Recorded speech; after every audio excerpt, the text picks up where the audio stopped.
Hi, my name is Mark Hamel, and I'm one of the co-owners of the Laundry and Crust. And one of the things that we talk about every year in our all-employee meeting is customer service. So I'd like to talk to you a little bit today about giving great customer service, because we feel as an organization it's extremely important. When we talk about great customer service, one of the things that we lean on heavily is a book by Ari Wensweg that's called The Guide to Giving Great Service, and we think it's excellent and really gives a lot of great points on giving great customer service. So I'd like to go through some of those points with you, because every aspect of our organization, great customer service is important. So the way he tackles this book is he first says, why is it so great? What's so great about giving great customer service? Why is it very difficult to find? And what we can do about that. So the first part of the book says, why is great customer service important? And he's got about 8 points here that I think are really great. So the first one is that giving great customer service is sound marketing. And what he means by that is, a lot of people talk about terrible customer service. They always say, if you have bad customer service, people will tell a bunch of people, but they'll also tell a bunch of people when they have a really great experience. For example, my father-in-law and mother-in-law, they go to casinos all the time, and they went to the western part of the state to a casino, and my father-in-law remarked right away as soon as they got there that everybody seemed genuinely happy that they were there. So they gambled for the day, and at the end of the day, it was snowing a lot, and it was forecast to snow more over the evening. So he said to my mother-in-law, I'm going to go get the snow off the car so that when we leave tomorrow morning, there won't be as much on it. And when he went out there, they had already done that for him. And he was very impressed. And I have personally heard the story 12 times, so if I've heard it 12 times, I'm sure he's told other people more than that. And so when you do something really great for a customer, they tend to talk about it. And that's great marketing for our businesses. So it's sound marketing to give great customer service. The other thing is, the second point he says, is it separates you from other businesses. So in Fenton here, there are many businesses that sell food. They sell cookies and brownies and bread and sandwiches and entrees. People do not have to go to our businesses. They have many choices in the city of Fenton. I think Fenton has 50 different restaurants alone. So when you give great customer service, it gives people a reason to come back. And statistically, it's like 75% of people will not go back to a place because of poor customer service versus quality of the food, which to me is amazing. So in other words, if I go into a restaurant and I had really great food but poor customer service, I am less likely to go back than if I went to that place and had great customer service and poor food. So people place a very high value on customer service. It's very important that they leave our establishment with a good customer service experience, because it plays very heavily in whether they're going to come back or not. So it separates us from other people that are doing this. The next point that he makes is that keeps people coming back. 3 out of 4 people that go into either our restaurant or our bakery have already been there. So 75% of everyone that comes into our establishments have already been there. So we rely very heavily on repeat business. So if people are not going to come back because of poor customer service, that's a big deal for us. We need them to come back. We rely very heavily on the people that come on a regular basis. The next point he makes is that when you have good customer service in your businesses, it makes it for a better place to work. And when I'm talking about great customer service, I'm not just talking about a server and the people that are at their table, or if you're working at the bakery over the counter, service to the person that's coming in. I'm also talking about service to each other. So within our organization, we owe it to ourselves and each other to have great customer service. For example, Mary Beth works in accounts receivable. She also takes care of all the payroll. So if an employee has a problem with their payroll check for whatever reason, and they go up to Mary Beth's office and say, my hours were wrong, they're either too much or too little, and I need them fixed, Mary Beth has to courteously and timely say, no problem, let me look into that for you and I'll fix it. Just because we work with each other doesn't mean that we can be mean or nasty to each other. We have to be nice to each other as well. When you have good customer service within an organization, within each other, it also makes for a better place to work. So if you're a server and you bring something out to someone at a table and it's wrong, you go back into the kitchen, you ask the chef to redo something or the cook to redo something. They have to do it timely and effectively, and it's part of their job. They can't be rude to the server. They have to say, oh, no problem, I'm going to get that right back to you right away. So good customer service to each other is equally important. Makes for a better place to work. It's easier if you have great customer service for two reasons. It's easier because you don't have to redo it. So if you do it right the first time, it's better. And it's the right thing to do. Well, why is it so difficult to find? Because as a society, we place a very high value on great customer service. If you go on vacation, if you go to a restaurant, if you go to Disney World, or you're spending your money, people want great customer service and they expect it when we go out. So why is it so difficult to find? The first thing he says is that it's unfamiliar to most of us. Most of us, we didn't grow up talking about what it means to give great customer service. We sat around the dinner table and maybe talked about, why it's important to go to school, why it's important to be nice to people. There are certain things that people talk around the dinner table, but they typically don't talk about great customer service unless, of course, you grew up in the retail business. So it's something that we aren't familiar with as people. We didn't grow up with it, talking about it, so we don't know exactly what to do when we talk about great customer service. The second thing is that it's not respected. As a society, we tend to talk down to people in the service industry. Maids, wait staff, anyone who works in the service industry. As a society, we tend to look at those jobs as not as great as other jobs. Most people are in the service industry and are dying to get out of the service industry. I've chosen to be in the service industry and I like the industry. But people can tend to not be very nice about it sometimes. The worst experience I ever had was I was working at the laundry and a gentleman came in and he ordered a number 7 sandwich, which comes with honey mustard and mayonnaise. And the server took the order. He specifically did not want mayonnaise on it. She put in the order without mayonnaise. The cooks made it with mayonnaise, and she took it out to him, and he was very upset. And so when he said, I'm very upset, I hate mayonnaise, I specifically said I didn't want mayonnaise, the server said, I'll remake it for you. She went back to the kitchen and said I need another number 7 without mayonnaise, and it was the last onion roll in the house, and that's what a number 7 sandwich comes on. So she came to me and she said, Mark, I really can't go back out to this guy. He's very upset about the mayonnaise. And so I went out to the table and I said, gosh, I'm really sorry. I heard that they put mayonnaise on your sandwich and you specifically said you didn't want mayonnaise.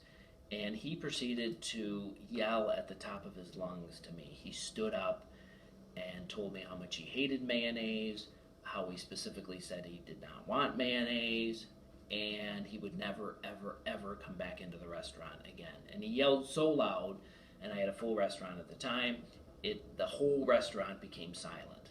And I remember thinking to myself, number one, to his wife, could you help me out here, because we're talking about mayonnaise. We're not talking about child abuse or domestic violence, we're talking about mayonnaise. And so he yelled at me for, seemed like 5 to 10 minutes. And I thought, why do people, feel like they can do that to me? I mean, I didn't even make the sandwich, the guy in the kitchen did, but it just sort of proves that, people feel that they can do that to you. He did come in about a week later, and I remember him coming in and thinking to myself, you promised me you would never come in here again. And he came up to me and said, I'm really sorry, I was just having a bad day and I took it out on you. So unfortunately, people feel that they can do this to us in the service industry. The next thing on why it's hard to get great customer service is because it does take a little more time in the moment. So in order for you to do it right, it does take a little extra effort. but in the long run, of course, it works to your benefit. The next point he makes is it's not fair for the very reason that I had just said about the guy who ordered the number 7 sandwich. It is not fair because people feel that they can take advantage of you and yell at you because you're serving them. The next point he makes is that there's a lot of good talk, but not a lot of good walk. Very often there's people like me who tell their employees that they want you to do this, that, and the other thing, and they don't do it themselves. So it's very important that me, the other owners, and the managers do what we're talking about. If we're not nice to people, if we're not nice to the employees and treat them with respect, it's hard for us to expect everyone else. He talks about is what he calls it's hard to get the John Wayne out of the way. And from a very young age, we have all been taught to stand up for ourselves, to not let people take advantage of us. So when a customer berates us for leaving the mayonnaise off a sandwich, our first instinct is to say, hey, you know what? I don't deserve to be yelled at. We're only talking about mayonnaise. But in the service industry, you can't. When somebody says something, you need to back down and say, oh gosh, I'm real sorry. How can I fix that for you? And if they yell some more, you have to back down even more and say, gosh, I'm real sorry. Can I, remake that sandwich for you? And if they get irate, then you're like, gosh, I'm real sorry. Can I buy that sandwich for you? And as Americans or human beings, we are taught not to do that. If we are not wrong, we're taught to stand up for ourselves. If you're a server and you go to a table and say, what can I get you? And the lady says, I'd like a number 12, a turkey Reuben. And you say, okay, no problem. You go back into the kitchen, they make a number 12, you bring it out to her and says, everything okay? And she says, I specifically said a number 11, corned beef. And you're thinking to yourself, well, you didn't, but oh gosh, I'm real sorry. Let me go get a corned beef Reuben for you. We are taught as individuals not to do that, but in the service industry, you have to. You have to say, gosh, I made a mistake, even though you really didn't, and I'm sorry, let me fix that for you. And that's tough for a lot of people to do. Okay, the next point that he says is that customer service is hard to reward. It's hard to come up with a system to reward people for great customer service because it's very subjective. It's easy to reward people for selling the most glasses of wine or bottles of wine or the most brownies, but customer service is very difficult to have a reward system in place where you reward people for doing a great job. So, if great customer service is so important, and if it is so difficult to train people in great customer service, what do we do? In order to train someone, you have to first define what it is. To define great customer service is not easy. If I was to take 6 managers and sit them down and say, write me up exactly what great customer service is, I would get a different paragraph from each person. So he said, well, let's try to bring it down to its simplest form, because we first have to define it and then we can teach people about it. So he says, to define great customer service is this. You have to find out what they want, get it for them, and then kind of go the extra mile or do something special for them. So finding out what people want is not quite as easy as going up there and say, what kind of sandwich would you like? Finding out what people want is really trying to find out what they want. So if you're a server and a customer is coming in and they're sitting down at your table, you need to find out what is going on. In other words, do they have to catch a plane in 15 minutes? Because if they do, they need to be out of here right away. So if they ordered a number 19, which takes at least 15 minutes, they're going to be unhappy right away. But I can get you a cup of soup, I can get you a quiche right away. If they're coming in on a first date, do they really want to talk to me at all? Probably not. If they are coming in for the first time and their sister-in-law has talked about this place for 10 years, they may want to know the history of the place. What's the best sandwich? What's your favorite sandwich? What's the chef's favorite sandwich? So they probably want to talk to you a lot. So finding out really what are they doing in here and how much time do they have, are they in a hurry or not, is really going to play a big part on you getting them exactly what they want. The second thing, once you find out what they want, getting it for them exactly the way they want it. And a lot of people think this would be the easiest portion, but really it's the hardest because we want to make sure that we get exactly what they ask us for. So if they come in and they really want a quick experience, let's give that to them. If they come in and they want Russian on the side of their Reuben, let's make sure the Russian is on the side. If they want a BLT extra grilled, make sure it's extra grilled when you give that to them.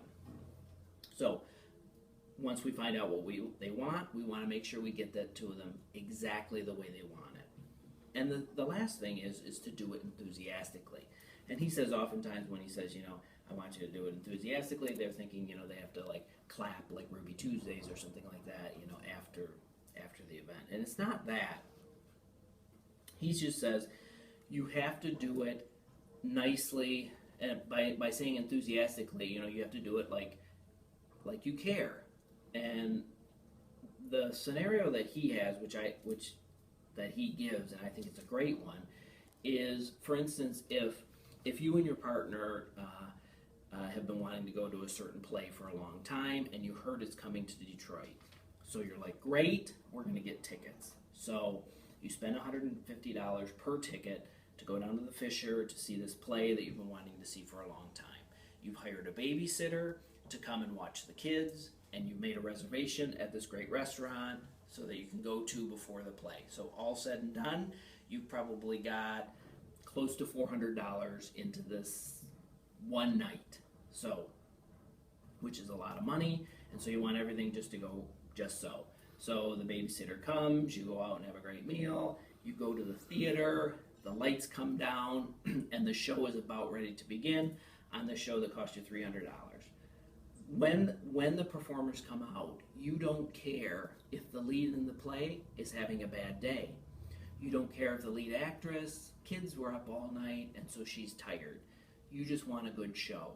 And he says it's similar in the service industry, that when somebody comes into our place, you don't care if they had a bad day. They don't care if you had a bad day.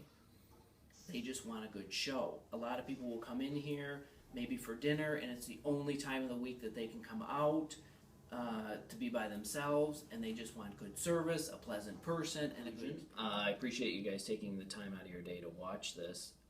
I just want to re-emphasize how important customer service is to our organization, not just because the customers come in and we want to give them great customer service, but to each other as an organization. It keeps people coming into our business. It keeps our business a great place to work. It helps us to attract really great employees into our business and keeps us a great place to work. So thank you very much.